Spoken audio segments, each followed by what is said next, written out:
Puncak arus mudik, Kementerian ESDM dan PLN pastikan infrastruktur kelistrikan dalam kondisi prima. Cirebon, 29 Maret 2025, Kementerian Energi dan Sumber Daya Mineral, ESDM, bersama PT PLN, Persero, memastikan infrastruktur kelistrikan menyeluruh beroperasi dengan prima pada puncak arus mudik Idul Fitri 1446 Hijriah. Termasuk fasilitas yang mendukung mobilitas masyarakat yang menggunakan kendaraan listrik atau vehicle, EV, saat melakukan mudik secara aman dan nyaman. Wakil Menteri ESDM, Yulio Tanjung saat melakukan peninjauan ke stasiun pengisian kendaraan listrik umum, 10, di jalur mudik yang ada di PLN Unit Pelaksana Pelayanan Pelanggan, AP3, Cirebon, Jawa Barat, Jumat 28 Maret menyampaikan bahwa pemerintah melalui PLN melakukan pengecekan dan pemeliharaan infrastruktur kelistrikan sejak jauh-jauh hari.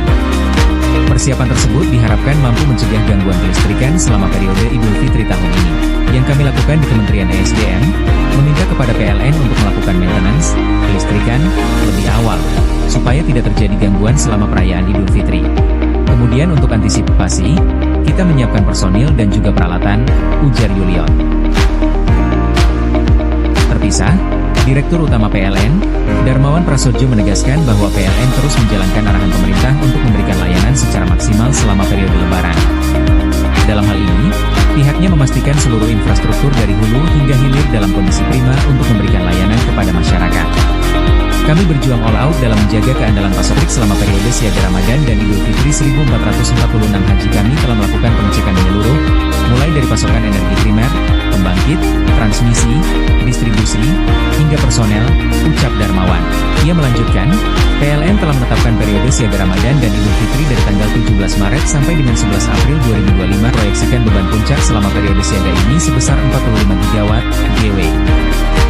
Dengan daya mampu kelistrikan sebesar 67 GW, maka masih ada reserve marine sebesar 22 GW atau sekitar 40%. Kami memastikan kondisi sistem kelistrikan aman dan andal.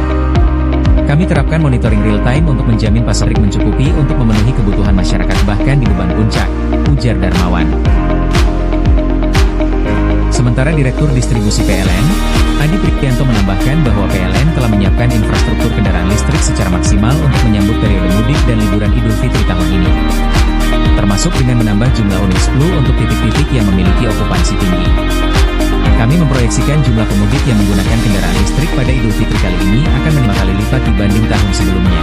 Guna mengantisipasi antrean panjang charging, kami telah menambah 10 hingga 7,5 kali lipat dibanding tahun lalu di titik-titik dengan okupansi tinggi pada jalur mudik Trans Sumatera, Jawa, jelas Adi. Sampai saat ini, tercatat PLN bersama para mitra telah menyediakan 3.558 unit 10 yang tersebar di 412 titik strategis di seluruh tanah air. Sedangkan untuk jalur mudik dengan okupansi tinggi, total ada sebanyak 1.000 unit 10 di 615 lokasi di jalur mudik Trans Sumatera, Jawa, di mana jarak rata-rata antar 10 adalah 22 km. Khusus di wilayah Jawa Barat, PLN menambah jumlah 10 sebanyak 6 kali lipat dari Idul Fitri tahun sebelumnya.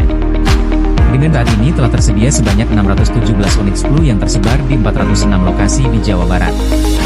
Pada tiap-tiap lokasi ini, PLN juga menyediakan petugas yang siaga 24 jam membantu para pemudik dengan total 2.436 personel. Petugas PLN yang bersiaga siap melayani kebutuhan pengisian kendaraan listrik selama 24 jam. Kami juga menyediakan layanan digital di aplikasi PLN Mobile untuk mempermudah pemudik pengguna kendaraan listrik bisa lancar sampai tujuan kampung halaman, imbuhnya. Ketersediaan infrastruktur charging kendaraan listrik dirasakan langsung oleh salah satu pemudik, Rara, yang menggunakan mobil listrik dari Jakarta ke tujuannya Cirebon. Ia merasa sangat terfasilitasi oleh banyaknya 10 di sepanjang jalur mudik. Saya mudik dari Jakarta ke Cirebon, untuk pengisian dayanya aman-aman saja sih, cari 10 yang terdekat selalu ada, ujar Rara. Rara juga menambahkan secara biaya, menggunakan kendaraan listrik lebih murah dibandingkan dengan kendaraan berbahan bakar minyak. Saya kalau Jakarta, Cirebon pakai mobil biasa BBM habis sekitar Rp 450.000. Lah ini, mobil listrik, cuma paling 50 ribuan rupiah sekali ngecharge, tuturnya. Terima kasih sudah menonton. Jangan lupa like, subscribe dan klik tombol lonceng jika Anda menyukai berita kami.